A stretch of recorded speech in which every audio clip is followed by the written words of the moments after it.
Hi, this is Beth Azor, and this is my podcast, I Own a Shopping Center, Now What? It's super, super important when you are signing the leasing listing agreement. People ask me, what's the term? I would probably do 6 months. I would not do a year. You could do a year and just have a 30-day right to terminate. And in fact, all of your agreements should have 30-day right to terminate, all of them. Your landscaper, your electrician, anything that you have. In Florida, we have rust chemicals that they put into the irrigation water, so that you don't have, when you drive around a shopping center and you see rust blotches like on columns and on the front of the storefronts, it's because there isn't rust prevention in the irrigation system. Anyway, all of your agreements should have a 30-day right to terminate. Now, if it was me and someone was hiring me and I would want a 6-month no right to terminate unless, for cause, right? That I didn't bring you a deal in 3 or 4 months or something like that. Because I wouldn't want you to fire me once I get my arms around it a month in, and then you're like, oh no, you didn't bring me a deal in a month.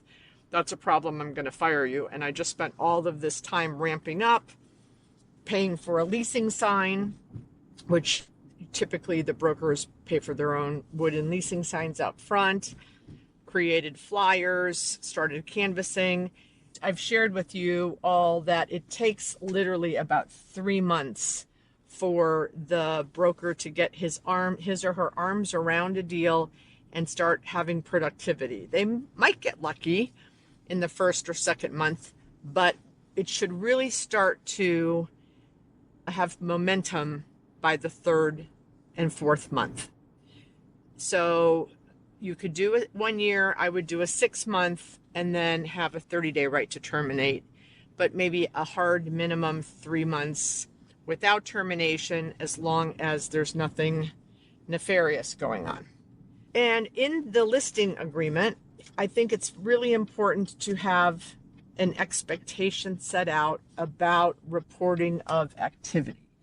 So that is where I was going with this. I just had this coaching call. My client has had this leasing listing broker on site for 9 months, and there's no expectations of an activity report. So I think it's important to have an activity report in writing once a month. And, I am not a believer that you have weekly activity calls, because I don't want the agents on phone calls with me. I want them out prospecting. And week to week, not much changes. But a monthly activity report. And on the activity report, I want to see how they found the prospect. It's really important. So if you get a 1-page activity report and there are 8 prospects, let's say it's your first month, and they're all sign calls, or 4 are sign calls and 4 are tenant rep broker deals, that's when you can have the conversation that when you pitched me to get the account, you told me that you were going to canvass and cold call. And I don't see any showings or any activity on your activity report from that kind of activity. How's that going? And then it's pretty much, because in your interviews, you shouldn't say in your interviews when you're interviewing a broker, are you going to canvass? Because of course they're going to say yes. You should say, give me an example of a deal that you have leased recently. Okay, Griffin Square, great. How many leases have you signed at Griffin Square? Well, I've signed 6 leases in the last 6 months. Okay, great. Can you go through each deal and tell me how you found the prospect? Well, I had a nail salon and I canvassed, 35 nail salons to find that one. I did a Pure Bar, and that was a franchise, and that came through a broker. And I did a Massage Envy, and that came from a broker. And I did a bike store, and they called off the sign. So actually in the interview, say, walk me through a recent successful lease-up of a project and tell me how you found each prospect, and really drill down on it. And if you find out that they've done 4 leases in 9 months and they're all sign calls, that tells you a lot about who you're hiring. Okay. So now you've hired them. They told you, oh yeah, I canvass. They gave you evidence of them canvassing. And now you get your first month's activity report, and all of the 8 prospects they have on the activity report, there are none from canvassing. And you can say, hey, we had this discussion. I told you how important this was, that you would be proactive. How much are you doing? Because if they're doing 50 a week, which is basically one afternoon of canvassing and a morning of DMing on Instagram and Facebook, active, proactive prospecting, they should, after 4 weeks of that, 200, 300 reaching out of people, they should have at least 3 or 4 interested people. So that is super important. And what's going on with my client is, in the listing agreement, they did not have that they needed to have a monthly activity report in writing. So make sure that you put that in writing. And then again, I am not a big believer in weekly calls.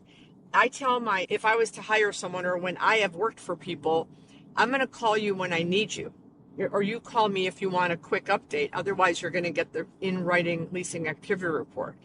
So then month 2, you get the leasing activity report and you compare it to month 1, and there's the same 8 prospects. There's no real update, and there's one more new prospect. That is a big red flag right there. Red flag. You want to see 8 new prospects, and you want the other 8, 3 of them to say dead, can't afford our rent, and the other 4 or 5 you can say showed space, waiting for financials. You want to see some progress in either they're off, and then the 3rd month, those 3 that were dead, they need to be off the list. And I have seen activity reports 3 or 4 months in a row, and people never leave the list. And that's just being lazy. And then anything in the notes section on the activity report. What did they learn? The guy's got 2 food trucks. The 2 food trucks do, $100,000 on the weekends. I mean, you want to get information. I DM'd them. I showed space.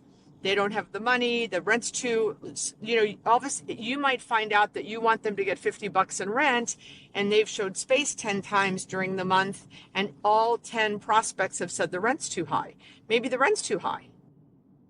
So activity reports, and you as the client, and this is completely your responsibility, and where I see owners of shopping centers dropping the ball all the time. You have to require the report, and you have to read the report, and you have to compare the report to the month before. And then if 3 months goes by, you're not getting the report, even though the listing agreement says that you should, or they're scrambling and you're getting it and it's half-assed, full of typos, just terrible, that's reason for termination. And I would even terminate someone on their 3rd month, even though I've said, look, they can't get their arms around the deal. If they're not doing the minimum, and I'm not at least getting an activity report where I don't mind that there's no deal by the 3rd month. I would absolutely mind if I wasn't getting the report, it was coming in late, and there was nothing on it when I got it. I would call them, I'd have a conversation, probably talk to their broker and say, this isn't working out. So if you guys have leasing agents, are you doing this with activity reports, requiring them, receiving them, and reviewing them? Super important. Require, receive, and review. If you do that and you hold them accountable, then they will work harder for you, and presumably you will get more leases signed. So that is my message for today. I hope you're enjoying the podcast. Please share, comment on social, DM me with ideas, questions that you'd like me to answer, and I'll talk to you next week. Hey, listeners of I Own a Shopping Center, Now What? We have done some research, and we have found out that 92% of the listeners are men in the ages of 50 to 70. So what I wanted to do is shout out to all of you. Thank you for listening. But I wanted to shout out to all of you. If you have a wife or a sister or a daughter, I have a conference every year in March called the Women's Real Estate Investment Summit. There are 250 women that attend, and probably 75% of them are investors in all kinds of different asset classes.